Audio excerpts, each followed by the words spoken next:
Siento, luego padezco. María Tejada. Un pequeño rayo de sol entraba por mi casa, pasaba por la ventana, por el salón. Esquivaba todo lo que se ponía en su camino hasta toparse con mi cara. Y de la manera más relajada y cálida posible me empezaba a acariciar. La verdad es que si lo cuento así puede sonar agradable, pero no hay cosa peor que despertarse con luz en la cara. Los ojos te pesan, no puedes abrirlos porque los tienes llenos de legañas. Y cuando intentas esquivar esa luz tan molesta, ya te has acostumbrado, y no te queda otra que ponerte en pie. Pero a decir verdad, ese día no me costó tanto levantarme.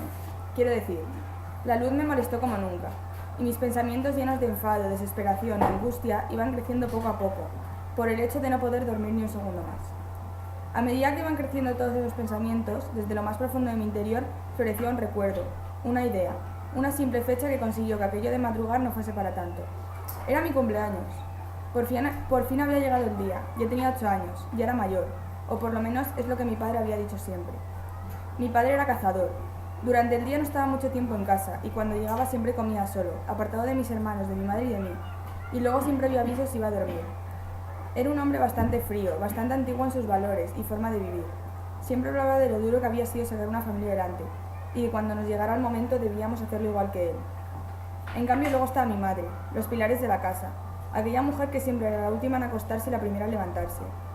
Aquella persona que estaba en todos lados, pero como era tan sigilosa nunca te enterabas. Lo triste pero real es que la recuerdo en todos los momentos, pero nunca, y repito nunca, la recuerdo sonriendo, ni mostrando una pizca de cariño. Yo la verdad es que no lo entendía, supongo que era por su carácter, o eso es lo que yo a mí misma me hacía creer. Antes de levantarme me paré un momento a pensar y me di cuenta que eso que llevaba tanto tiempo esperando, eso que había sido un sueño durante tantos años, por fin se había hecho realidad. Había llegado la hora de que mi familia cumpliera esa promesa que me había hecho durante tantos años.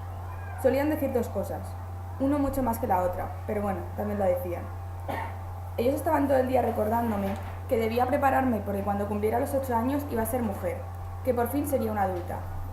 Esta parte de la historia, la verdad, es que me da un poco igual, porque a mí lo de ser adulta tampoco me importaba mucho. Pero lo que sí me hacía ilusión era lo que conllevaba todo eso.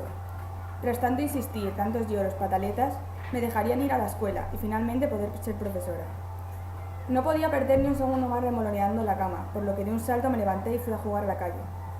Al salir recuerdo sentir una gran diversidad de sensaciones, unas llenas de orgullo, de cariño, de felicidad, y otras sin embargo llenas de miedo, de desesperación, de tristeza. Sinceramente yo no entendía muy bien esa situación, pero supongo que entre la euforia del momento y el calor tan insoportable que había ese día, no me percaté demasiado de lo que verdaderamente sucedía o iba a suceder. A medida que pasaba el día, el ambiente se iba poniendo más tenso. Era como si algo muy malo iba a ocurrir, pero yo era la única que no sabía lo que era. Recuerdo estar con toda mi familia en mi casa, pasándolo bien, riéndonos, cantando, bailando, vamos, haciendo todo lo que se suele hacer en una fiesta de cumpleaños. Cuando de pronto todo eso desapareció, todo se fue en apenas un segundo, toda esa felicidad y alegría se perdió entre las palabras de mi padre que decían, ya ha llegado el momento. Yo no tenía ni idea de a lo que se refería. Me esperaba que fuera un regalo o algo similar, algo que me impactara, y así fue, pero no de la manera que esperaba. Uno de los hombres que estaba en mi casa me pidió que me tumbara y que abriera las piernas. El hombre sin previo aviso, sin ningún tipo de cuidado, ni de respeto, ni nada propiamente humano, empezó a cortar. Yo grité, lloré, intentaba huir de ahí. Durante esos segundos yo sentí como dos personas me sujetaban, me apretaban, me hacían más doloroso ese momento. Eran mis padres. Mi madre, mientras dejaba caer su mar de lágrimas sobre mi cara, presionaba mis brazos contra aquel suelo frío y agrietado, para que no pudiera oír. Y mi padre hacía lo mismo con mis piernas. Por suerte me desmayé. No aguantaba más ese dolor, y mi cuerpo decidió protegerse. Tenía que escapar de todo eso. En mi cabeza se repetía 1001 veces la misma pregunta, la pregunta que nunca tenía respuesta, esa pregunta que sin darme yo cuenta había conducido toda mi vida desde que nací. No entendía por qué me había tocado a mí, si yo era una persona normal. Y fue cuando pronuncié esa frase en mi cabeza, cuando empecé a oír la voz de mi padre tranquilizándome, diciéndome que lo estaba haciendo muy bien, que yo soy una gran mujer, que tengo la pureza en mis venas. Yo en ningún momento odié a mi padre, simplemente no lo entendía.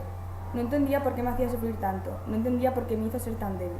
Porque juro que en ese momento yo no quería ser otra persona, yo era quien era y estaba orgullosa, solo que necesitaba fuerzas. Me faltaban fuerzas para luchar, para seguir adelante, me faltaban fuerzas para sobrevivir. Para finalizar, llegaba la hora de coser, de cerrar, y con ello evitar la entrada del mar en mi interior. Ahora me di cuenta que se tenían que haber preocupado más de lo que salía que de lo que entraba. Desde ese día yo no fui la misma, me sentía como un objeto, como un cristal que en cualquier momento se podía romper.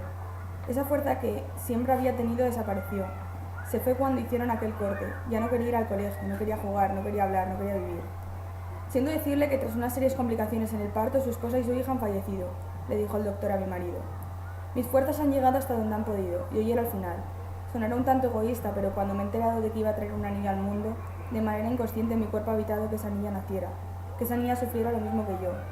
Mientras mi corazón se iba apagando poco a poco junto al de mi hija, tras participar en una carrera llena de obstáculos, como ha sido mi vida, no he podido evitar acordarme de mi madre, los pilares de la casa, aquella mujer que siempre era la última en acostarse y la primera en levantarse, aquella persona que estaba en todos lados, pero como era tan sigilosa nunca te enterabas, aquella mujer que no me mostró cariño nunca, simplemente para que no le echara de menos, aquella mujer que me escondió su dolor y sufrimiento para que yo solo tuviera que cargar con mis penas y no con las suyas también.